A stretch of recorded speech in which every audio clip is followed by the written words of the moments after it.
Hello, good morning guys. I think सभी लोग safe होंगे, सुरक्षित होंगे और लॉकडाउन के नियम का पालन कर रहे होंगे।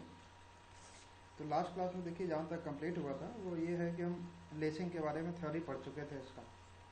अब मैं एक बार फिर से रिवाइज कर देता हूँ कि लेसिंग की थ्योरी में हम लोगों ने क्या लिखा हुआ था। उसके बाद में उसका न्यूमेरिकल सॉल्व करेंगे, जो ऑलरेडी मैंने आप लोगों के उसमें क्लास में अपलोड कर दिया है। कई लोगों ने देख भी लिया होगा, सॉल्व भी कर लिया होगा। तो मैं आज उसका सॉल्यूशन आपको एक बार और रिवाइज कर देता हूँ। उससे पहले हम ये देख लेते हैं कि डिज़ाइन कैसे किया गया था। तो सबसे पहले इसकी लेसिंग के डिज़ाइन के लिए हमने ये देखा था कि बिल्टअप कॉलम डिज़ाइन करना, बिल्टअप कॉलम में स्पेसिंग तो कैलकुलेट करते थे, वही प्रोसेस करना है और उसके बाद लेसिंग डिज़ाइन करना। तो बिल्टअप कॉलम के लिए सबसे पहले हम एक पहला स्टेप जो करते थे वो कंप्रेसिव स्ट्रेस एज्यूम कर लेते थे।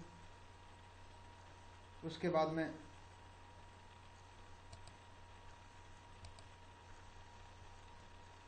बिल्टअप कॉलम का डिज़ाइन कर लेते थे।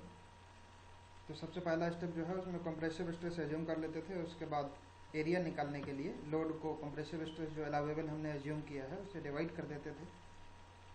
ये जो भी मैं आपको बता रहा हूँ उससे पहले आप थ्योरी नोट्स अपने ओपन करके रखें देखने से पहले, या एक बार रिवाइज कर लें, या जो भी थ्योरी दी जाती है उसको पहले कॉपी में नोट कर लें।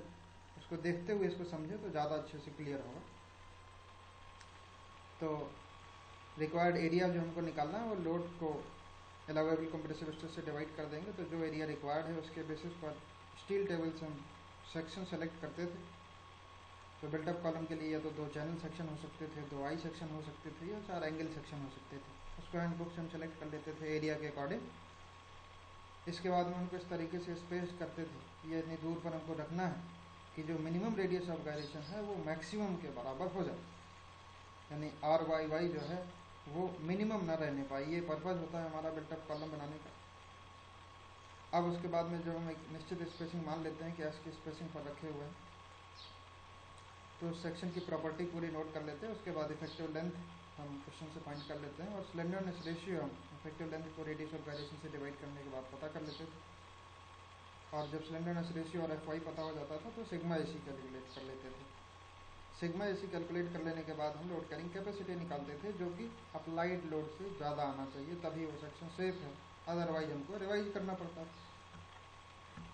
इसके बाद में अब जब हमको ये पता चल गया कि load carrying capacity applied load से ज़्यादा है यानी सेफ आ गया है, तो फिर हम वो स्पेसिंग कैलकुलेट कर लेते थे जितनी दूर पर हमको रखना।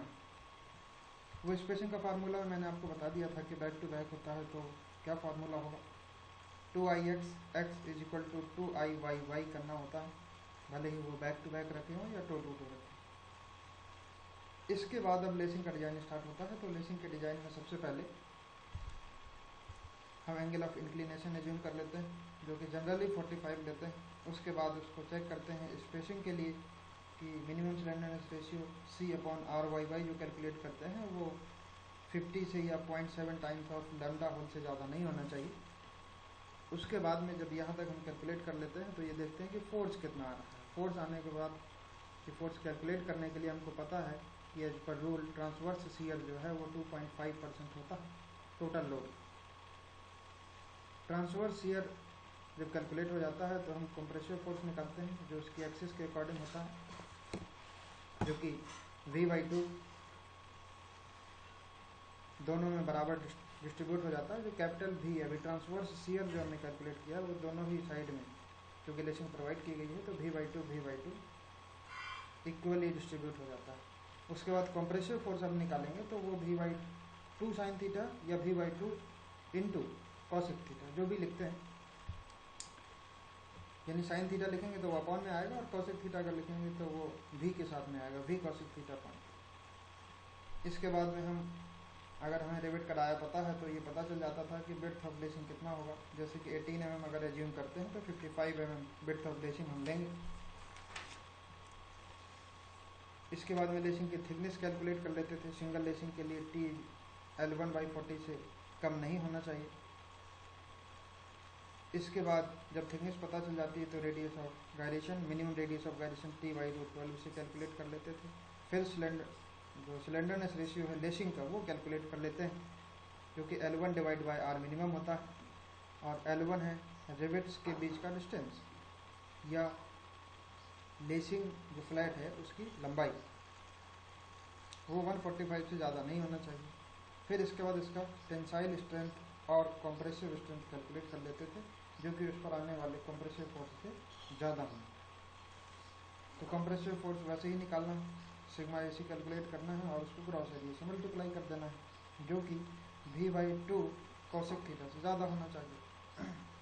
सिमिलरली टेंसाइल स्ट्रेंथ कैलकुलेट करेंगे तो उसके लिए net area into sigma AT करेंगे, वो भी V/2 cosec थीटा से ज़्यादा होना चाहिए, क्योंकि उस पर आने वाला जो लेसन पर आने वाला फोर्स है तो V/2 cosec थीटा। चलिए, ये तो बेसिक था जो पहले हम लोगों ने पढ़ रखा है। एक्चुअल क्वेश्चन पर आ जाते हैं कि किस तरीके से डिजाइन किया गया।